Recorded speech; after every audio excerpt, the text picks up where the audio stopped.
Oi, e aí pessoal, tudo bem com vocês? Eu espero que sim, e bom galera, antes de 2002, filmes de super-heróis ainda eram uma aposta arriscada em Hollywood.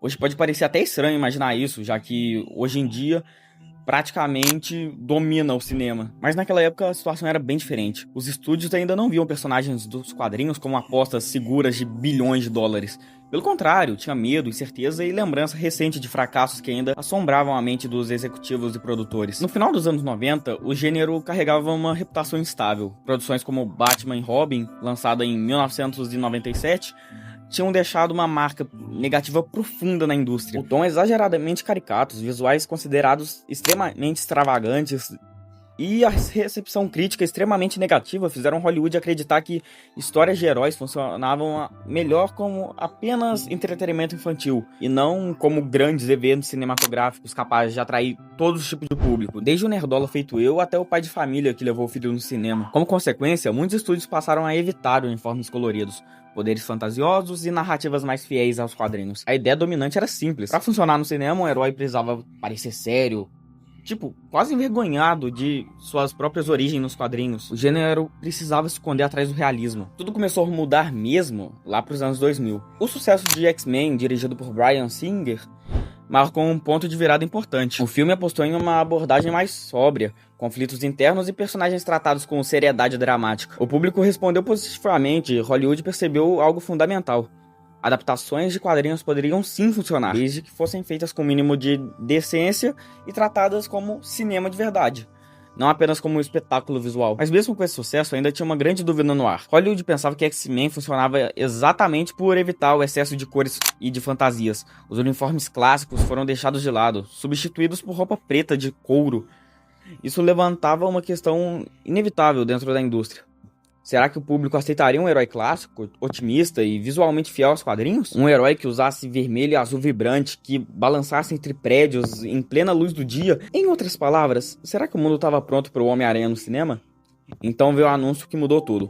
O primeiro grande filme live action do Homem-Aranha estava oficialmente em produção. Após anos e anos de problemas legais, mudanças de estúdio e tentativas fracassadas de tirar o projeto do papel, o personagem mais popular da Marvel finalmente chegaria aos cinemas com um orçamento gigantesco, tecnologia de efeitos visuais inédita e expectativas praticamente impossíveis de alcançar. A responsabilidade ali era enorme.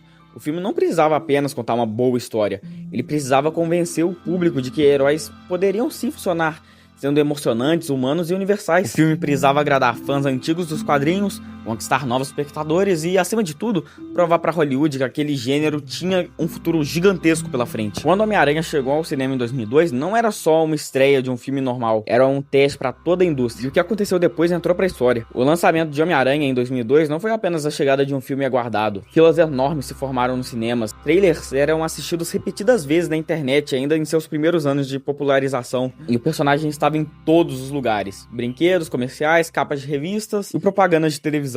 Mais do que sucesso de bilheteria, o filme se tornou um verdadeiro fenômeno cultural. Ele não apenas adaptou um herói, ele redefiniu o que filmes de super-heróis poderiam ser e abriu caminho para a era que hoje domina Hollywood. Então, antes de entrarmos de cabeça no assunto, deixa o like, se inscreve no canal, compartilha o vídeo para ajudar, que esse vídeo foi o mais difícil do canal até o momento, então bora lá!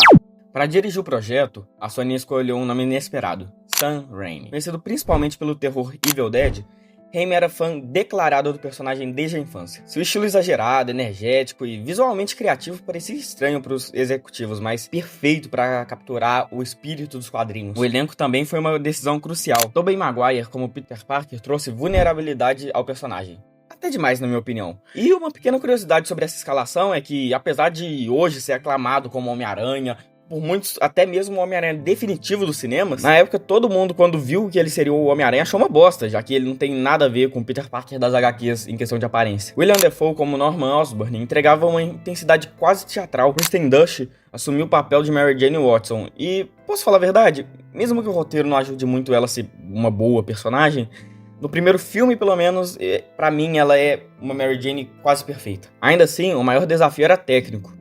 Em 2002, o CGI ainda estava evoluindo. Criar o balanço do Homem-Aranha entre os prédios parecia impossível poucos anos antes. A equipe desenvolveu novas tecnologias digitais apenas para simular movimento, peso e velocidade realista. Vale mencionar também que o filme não usou apenas CGI toda hora, igual a maioria dos filmes atuais da Marvel. Muitas cenas contaram com dublês reais e efeitos práticos para deixar a ação ainda mais convincente. Inclusive, o Duende Verde quase teve uma máscara mecânica expressiva, semelhante a um animatrônico, que permitiria mostrar emoções diretamente no traje. Ideia que infelizmente acabou sendo descartada durante a produção para não assustar tanto as crianças que fossem ver o filme. Algumas mudanças também dividiram os fãs. Teias orgânicas, saindo diretamente do corpo do Peter, e um uniforme redesenhado com textura elevada e teias mais cinzas do que pretas. E um detalhe curioso é que as teias orgânicas, por incrível que pareça, não foram criadas pelo Sam Raimi, mas sim herdada de uma versão anterior do filme, desenvolvida por James Cameron, que tentou produzir um filme do Homem-Aranha nos anos 90. Raimi apenas manteve e defendeu o conceito, mostrando como o projeto passou por mãos gigantes antes de finalmente sair do papel.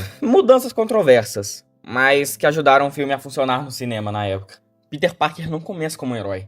Ele é um adolescente tímido, invisível socialmente, constantemente ignorado e intimidado. Sua vida gira em torno do carinho de Tio Ben e Tia May, figuras que representam estabilidade em um mundo que nunca parece notar sua existência. Durante uma visita científica, tudo muda. Uma aranha geneticamente modificada pica Peter. No início, Peter não entende o que está acontecendo.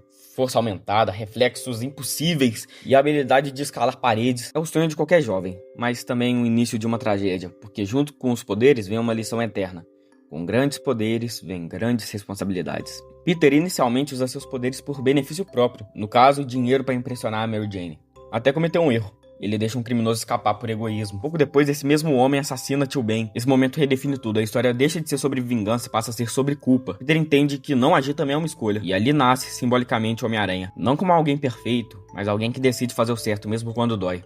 Norman Osborn não é apenas o antagonista, ele é um reflexo distorcido de Peter Parker. Ele se vê como uma figura paterna para Peter, o filho que ele gostaria de ter tido. Norman é um homem brilhante, pressionado pelo fracasso e pelo medo de perder tudo. Ao testar um experimento militar em si mesmo, Norman cria uma segunda personalidade, o Duende Verde. Enquanto Peter aprende responsabilidade, Norman abraça o poder sem limite.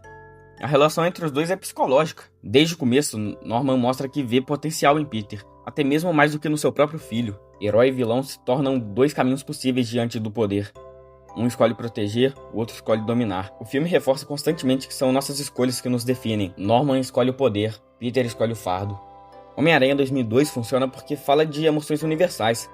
Responsabilidades versus desejo pessoal. Afinal, Peter precisa escolher constantemente no filme entre felicidade e o seu dever. O filme fala sobre sacrifício, até porque ser um herói significa perder oportunidades. O filme fala sobre solidão, até porque ninguém pode realmente compartilhar o peso da máscara. O filme fala sobre amor impossível, até porque Peter ama Mary Jane, mas não pode ficar com ela. O filme fala sobre poder e corrupção, até porque Norman mostra o que acontece sem limites morais. O sacrifício final deixa isso ainda mais claro.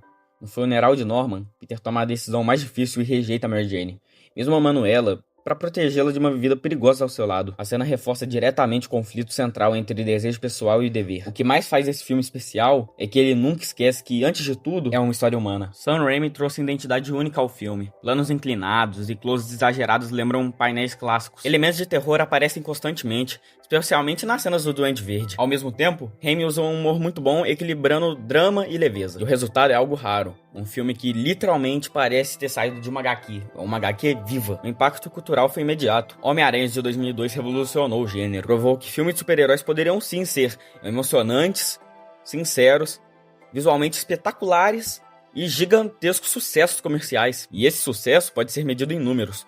Homem-Aranha foi o primeiro filme da história a arrecadar mais de 100 milhões de dólares em um único fim de semana. Algo que, na época, era considerado praticamente impossível em Hollywood. O personagem voltou ao centro da cultura pop mundial. Anos depois, o modelo estabelecido pelo filme influenciaria diretamente na criação do universo cinematográfico da Marvel. Frases, cenas e até o beijo de ponta cabeça se tornaram ícones culturais. A cena, inclusive, venceu o prêmio de melhor beijo no MTV Movie Awards daquele ano, se tornando uma das imagens mais parodiadas e homenageadas da década. Como vocês viram, o filme foi um fenômeno de bilheteria. Quebrou recordes de estreia e recebeu críticas majoritariamente positivas, elogiando coração, direção e performances. Recebeu indicação a prêmios importantes e abriu caminho para a sequência ainda mais ambiciosa, Homem-Aranha 2 de 2004. Frequentemente considerado um dos melhores filmes de super-heróis já feitos. Na minha humilde opinião, é o melhor. Mas nada disso existiria sem um primeiro passo lá em 2002. E chega até a ser um pouquinho estranho pensar que mais de 2 décadas depois, Homem-Aranha 2002 continua funcionando. E ele não depende apenas de efeitos especiais, até porque foi usado muito o efeito prático. Seu verdadeiro poder está na humanidade, na ideia de que qualquer pessoa comum pode escolher fazer o certo. Peter Parker não é admirado por ser forte. Ele é admirado porque continua tentando, mesmo quando perde tudo. E talvez seja por isso que o Homem-Aranha continua sendo pra tantos, incluindo eu, o herói definitivo. Porque sob a máscara não existe um deus, existe alguém como nós. E bom, galera, esse vídeo acaba por aqui. Eu espero que vocês tenham gostado. Bom, galera, fala aí nos comentários o que vocês acham desse filme. Deixa o like, se inscreve no canal, por favor. Compartilha se puder também, pra ajudar, porque esse vídeo foi muito trabalhoso de fazer. E isso é pra vocês poderem estar me ajudando a continuar trazendo vídeos como esse. Falou, com Deus e tchau. Abraço, galera.